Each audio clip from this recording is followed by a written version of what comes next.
औज़ुबिल्लाहि मिनश्शैतानिर्रजीम बिस्मिल्लाहिर्रहमानिर्रहीम अल्लाहुम्मा सल्लि व सल्लिम अला सय्यिदिना मुहम्मदिन व आलिहि बिक़द्रि हुस्निहि व जमालिहि व नूरिहि व कमालिहि। अस्सलाम वालेकुम ladies and gentleman, this is Hasan Raza, the founder of Tech Titans Pakistan. दोस्तों, आज मैं आपके साथ बहुत ही इंपॉर्टेंट टॉपिक पे बात करने आया हूँ। मैं थैंक्स बोलूँगा अरसलान को और उसकी टीम को कि उन्होंने एक अपॉर्चुनिटी दी, और आज हम आपसे बात करेंगे कि नेटवर्किंग जो है वो कितनी इम्पॉर्टेंट होती है, और हम ये भी बात करेंगे कि जो सीवी है वो कितना इम्पॉर्टेंट होता है, और हम ये भी ज़रूर आज बात करेंगे कि हमें नौकरी जो है वो क्यों नहीं मिलती। दोस्तों, सबसे पहले हम बात करते हैं नेटवर्किंग की। मेरे पास स्टूडेंट्स आते हैं, आपको पता है मैं founder of Tech Titans Pakistan, और हम मंथली मीटअप्स जो हैं वो भी करते हैं। और स्टूडेंट्स जो हैं वो ये कहते हैं कि हसन भाई ये बताइए कि जो इस तरह के जो इवेंट्स होते हैं हम उनसे कैसे फ़ायदा उठा सकते हैं।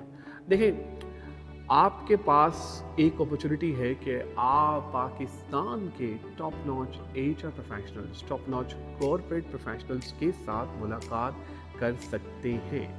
और जब आप उनसे मुलाकात करते हैं तो आपके पास ये भी एक मौका होता है कि आप अपने आप को सेल करें। लेकिन अक्सर औक़ात स्टूडेंट्स में देखा गया है कि वो शर्माते हैं, वो घबराते हैं, वो किसी के पास जाते नहीं हैं।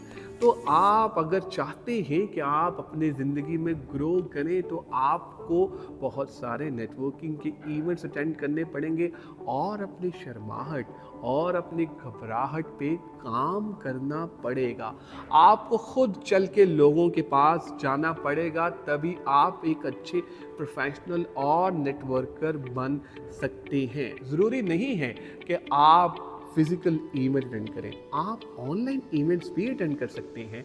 आप ऑनलाइन प्लेटफॉर्म्स पर भी जाके बेहतरीन नेटवर्किंग कर सकते हैं। अब हम बात करेंगे सीवी की। जी हाँ, रेज्यूमे।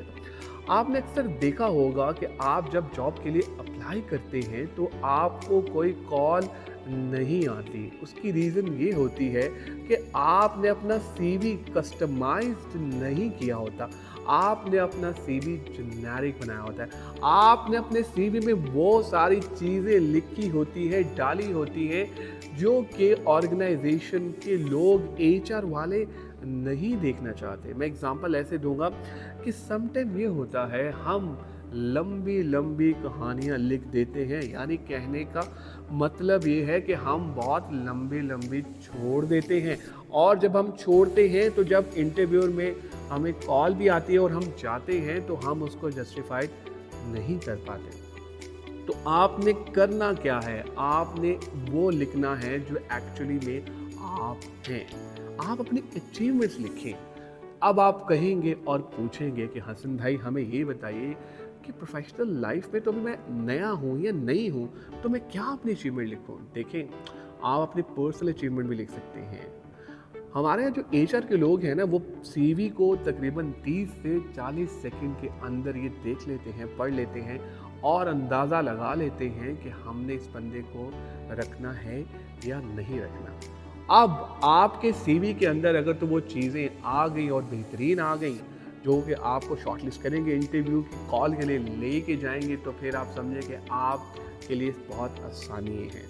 सबसे पहले आपने अचीवमेंट्स डालनी, फिर दूसरी चीज़ ये है ऑब्जेक्टिव्स। जी हाँ, मैंने अक्सर देखा है कि हमारे यहाँ कॉपी पेस्टिंग बहुत चलती है। वैसे तो मुझे लगता है कि शायद हमारा कॉपी पेस्टिंग एक कौमी खेल है, लेकिन फिर भी कहीं ना कहीं मुझे ये भी लगता है कि यार, अगर हम कॉपी पेस्ट कर भी रहे हैं तो नकल के लिए अक्ल की भी तो ज़रूरत होती है।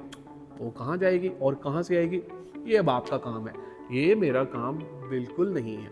तो अगर आप कॉपी पेस्ट भी करें तो उसको कस्टमाइज़ कर लें। आजकल एक नया टूल बड़ा ज़बरदस्त आया है जो कि आपका बेहतरीन सीवी बना सकता है, और उसको कहते हैं मिस्टर चैट जीपीटी।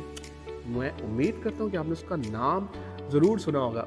उससे हेल्प लें, आजकल वो बहुत अच्छा काम कर रहा है। अब पता नहीं कितनी देर वो फ्री काम करे आपके लिए और मेरे लिए, लेकिन जब तक है उसको बेहतरीन यूटिलाइज़ करें। ऑब्जेक्टिव्स बना लें, वहाँ पे लिख लें, अपने स्किल्स लिखें। स्किल्स भी वो लिखें जो आपकी हैं, ये ना लिख दें कि मैं खाना बहुत अच्छा बनाती हूँ या मैं कपड़े बड़े ज़बरदस्त ड्रेसिंग करती हूँ। मे भी स्किल है, ठीक है, ड्रेसिंग होनी चाहिए, लेकिन अगर आप जिस जॉब के लिए अप्लाई कर रहे हैं तो आप देखें कि आप वाकई वो आप में स्किल्स हैं या नहीं। तीसरी चीज़ जो कि मैं हर जगह पे, हर जो हमारे जो बच्चे हैं, जो फ्रेश ग्रेजुएट्स, उनको मैं कहता हूँ कि यार अगर आपने ज़िंदगी में आगे बढ़ना है ना, खुदा का वास्ता है एक स्टेप ले लो, सोचना कम करो। बहुत सोच लिया, बहुत कर लिया, अब जो है आगे बढ़ना है। और आगे जब आप एक कदम बढ़ा लें तो फिर एक काम और करना है, डटे रहें, लगे रहें, ढीठ बन जाएं, इतना ढीठ बन जाएं कि लोग आपको कहें बड़ा ढीठ है। इस तरह की चीज़ें होनी चाहिए, फिर ही आप कामयाब होंगे, वरना अदरवाइज़ पता क्या होगा, लोग कहेंगे इतना पढ़ गया है, इतना कर गया है, ज़िंदगी में तो कुछ नहीं बना। तो उन लोगों को जो आप ये अभी आपको ये कह रहे हैं कि यार ये कुछ भी नहीं है, फलां भी नहीं है, उन लोगों को आपने कुछ नहीं कहना, क्योंकि अभी अगर आप कुछ कहेंगे तो कुछ लोग सुनेंगे। जिस दिन आप कामयाब हो जाएंगे फिर सारी दुनिया को सुनना पड़ेगा। Thank you very much.